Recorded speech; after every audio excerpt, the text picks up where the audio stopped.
Hello everyone, I am Ajinkya Vartraj Patil, PhD student from IISER Bhopal, and I will be presenting a talk on repetitive genomic regions and the inference of demographic history. So, what do I mean by demographic history? It is changes in effective population sizes over time for a population. As you all know, effective population size, that is NE, is an important metric to gauge the genomic diversity and the effects of genetic drift on the population. Here is an example of PSMC demographic inference of human populations. Effective population size is denoted at y-axis, whereas time from recent to ancient past in years at x-axis. So you can see the changes in trajectories with red and green lines to others. Red and green lines are of African populations, whereas others are of South Asian and European populations. These other South Asian and European population trajectories show bottleneck after the out of Africa event around 110,000 years ago. This scenario depicts the founder effect and low genetic diversity in other migrated populations. These inferences were in concordance with the paleontological evidences of ancient human history of migrations. Algorithms use genomic data to predict these changes in any over time. But actually, how do they do it?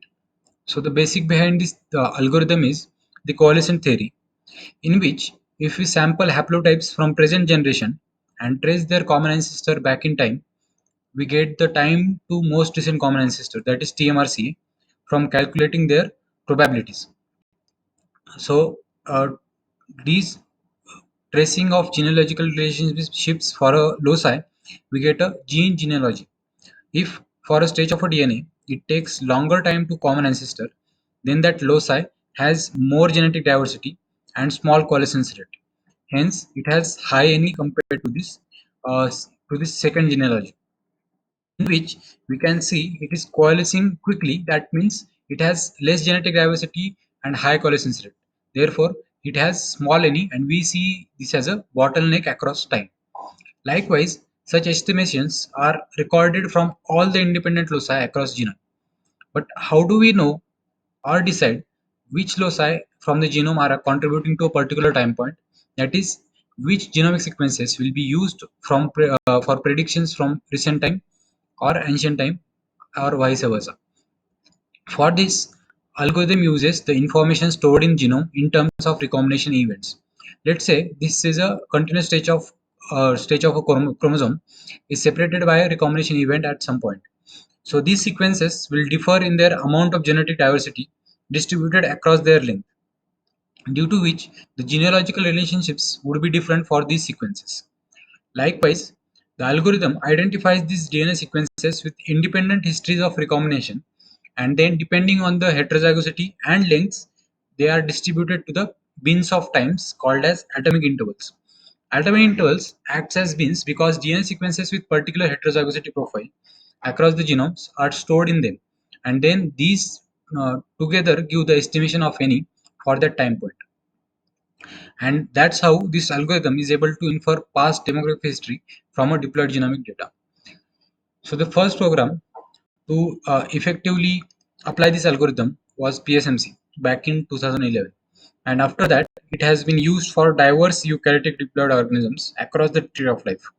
For example, for these penguins, in a recently published paper in PNS, they were able to reconstruct past history of uh, populations and their contractions and expansions of all the species of penguins and their populations.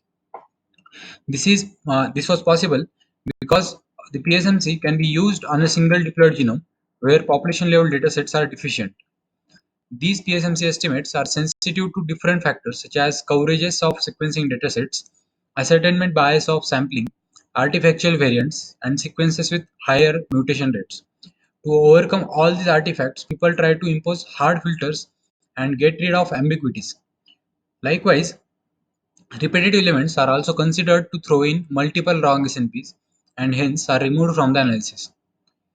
So these repetitive genomic regions are distributed across all the taxa. They are of diverse kinds and are differentially distributed across the genomes of these organisms. Some genomes, such as plants, amphibians, or humans, composed of more than 30 to 40% of the repetitive elements. And these repeat families have played an important role in their evolution. Also, directly masking out repeats leads to underrepresentation of genome, as at least 70% of the genome should be used after filtering to get the correct inferences from PSMC. So we wanted to establish, do these repeats actually affect demographic inferences or not? If yes, then how? So we decided to use Populus trichocarpa as a model species, as this plant has high quality reference genome and sufficient data sets are available. Due to this plant's longer generation time and life, effect of demography can be effectively captured. Also, the genome of this plant consists of multiple types of repeats, with multiple reports of species-specific repeats accumulated post-divergence in the species. So, considering all these attributes, we performed the analysis on Populus trichocarpa and found that after masking the repeats, the estimates from ancient time period were smaller than unmasked. But conversely, we found higher estimates in recent time or last glacial period. The black dots on the line represent the relative amount of repeat content in that atomic interval, which also shows higher repeat content than others in the recent time period. To check if this change is significant, we performed Kendall's correlation test and found that the difference between any estimates of masked and unmasked trajectories are significantly positively correlated with repeat content. This establishes the fact that in Populus trichocarpa, inclusion of repeats changes the demographic inference. To further check which repeat families are driving these changes, we included each repeat family with masked data separately and observed the extent of change introduced. In this, LTR gypsy, that is the sky blue line, alone drives most of the changes in recent time period, and this effect of LTR gypsy was consistent even after bootstrapping the analysis with 100 replicate runs. So LTR gypsy alone is able to change the demographic estimates, but how is it doing it? So, for knowing this, we calculated relative abundances of repeat families in each of these atomic intervals, and we found out that the recent time atomic intervals has highest abundances of LTR gypsy repeats. These repeats in these atomic intervals are longer and have less heterozygosity and are recently accumulated in this species.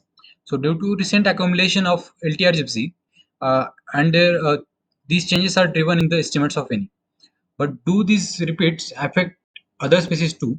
Do they only affect PSMC or other methods are also affected by this? For this, we performed this analysis on using PSMC, SMC++, stereo plot on 1000 genome dataset of 15 individuals of European population of humans. After performing all these analysis on humans, we see the lower estimates of any in the mass trajectory for all the methods. The impact and magnitude and timeline is different compared to Populus, but the effect is apparently seen in the results. So, in summary, we saw that repetitive genomic regions do affect demographic inference in Populus trichocarpa. These results can be seen in other species, but their magnitude and timeline can change. The major drivers of changes are species-specific repeats and their abundances across the genome. Most of the demographic inference methods do not use repeat data or do not use them explicitly and are affected by these repeats. To alleviate the biases, we recommend understanding repeat specific changes on demographic inference of each species. For further details on how to perform this analysis on diverse species and further results about impact on recombination and other aspects of this study, please go through our paper and GitHub repository where pipeline is provided for the analysis. Thank you.